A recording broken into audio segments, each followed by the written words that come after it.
आपण पाहताय शिंदखेडा माझा टीव्ही न्यूज, जे सत्य तीच बातमी।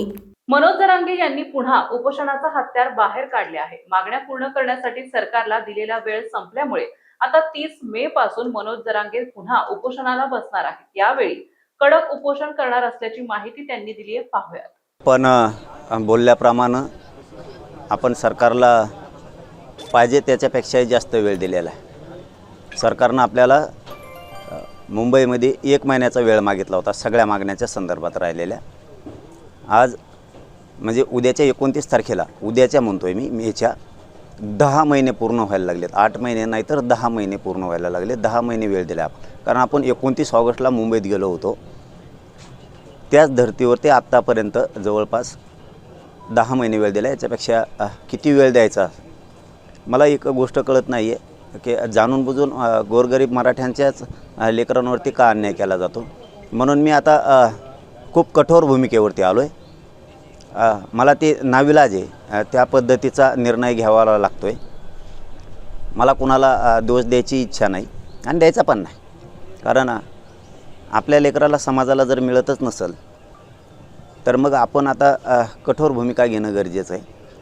आपण जे घोषित केलं होतं, कारण मी डायरेक्ट विषयाकडेच येतो आहे। 4 घंटे बोला आणि 2 घंटे बोला, त्याच्यापेक्षा 5 मिनिटाच्यात मला प्रेस संपवायचीच, कारण मी त्या सीमारेषेवर आता आलेलो आहे।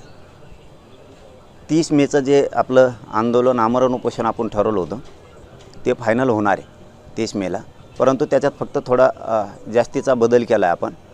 ते आमरण उपोषण आपण फॅनमध्ये, सावलीत, मंडपात बसून आपण ते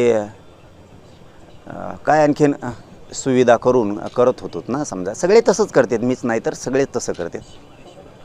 मला अंतिम टोकाचं आणि कठोर आमरण उपोषण करायचं आहे। रखरखत्या उन्हात मी हे उपोषण बास टाकून करणार आहे। ना कुठलं पाणी, ना कुठलं जेवण, ना पायात चप्पल घालणार आहे, ना काय करणार आहे। माझ्या शरीरात प्रचंड वेदना आहेत, या जीवाला मी तरसायचं तरी किती दिवस। त्यामुळं जे होईल ते होईल। उसनं घाताचा बळी गेला तरी देवेंद्र फडणवीसांमुळं गेला, सरकारमुळं गेला। कितीही जीवाची लाहीलाही झाली तरी हरकत नाही आहे, कारण माझ्या समाजाच्या लेकरांच्याच आयुष्याचा उन्हाळा झाला आहे। तर आपण आपली का कदर करायची। ते उन्हात कुठंही होईल, ते जंगलात होईल, रानात होईल, ते कुठंही होईल, परंतु ते खूप कडक आणि त्या रखरखत्या उन्हात ते आमरण उपोषण होणार आहे। आणि त्या भूमिकेवरती मी आता ठाम आहे। आता शेवटी त्याच्यात किती त्रास होणार आहे, किती जीवाची लाहीलाही होणार आहे, किती कडक ऊन आहे, किती त्रास आहे, किती त्या वेदना होणार आहेत, याचा मी कसलाही विचार करायचं नाही ठरवलेलं। मी आता माझ्या निर्णयावरती फायनल आहे, कारण हे सारखे उपोषणं करूनसुद्धा माझ्या जीवाला इतक्या वेदना आहेत आणि इतका त्रास आहे प्रचंड। एकदा कुठंच ते तुकडा पडू दे, सरकारचा तुकडा पडेल नाही तर माझ्या जीवाचा तरी पडेल। या भूमिकेवरती मी फायनलच आता आलेलो आहे की आपण किती दिवस आता हे असं करत राहायचं। सरकारनं किती दिवस शब्द द्यायचे आणि आपण किती दिवस त्यांना वेळ द्यायचा। हे सलग आता 3 वर्ष झाले हे आंदोलन सुरू आहे। त्यामुळं ही जी मी तुम्हाला त्या दिवशी सांगितलं होतं की मी कठोर आंदोलनाची भूमिका घेणार आहे, तर हे मे महिन्याच्या या कडक रखरखत्या उन्हात हे आमरण उपोषण होणार आहे। ना कुठल्या पाण्याविना होणार आहे, कुठल्या जेवणाविना, ना पायात काय चप्पल राहणार आहे, ना बूट राहणार आहे, ना काय राहणार आहे। मी बास टाकून एका बाजूला बसून जाणार आहे। ते जे होईल ते होईल, त्याचा विचार मी नाही करा। जर माझ्या शरीराचा मी विचार करायला गेलो तर माझ्या समाजाच्या लेकराचा उन्हाळा करून टाकला आहे या सरकारनं।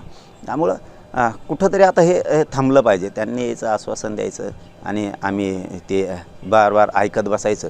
एकदाचं होऊ जाऊ दे आणि हे झालं फायनल। याच्यावरती कुठलाही बदल नाही, काही होणार पण नाही। आणि माझ्या मराठा समाजाला विनंती की कुणीही अंतरवालीकडं तुम्ही येऊ नका, कारण सरकारनं मराठा समाजावरती खूप माया दाखवली की त्यांना ऊनच लागल, त्यांना विठीसत धरायचं नाही, म्हणजे माया दाखवली। तर मग आता त्यांना जर माया आहे तर त्यांनी आत्तापर्यंत आरक्षण दिलं असतं।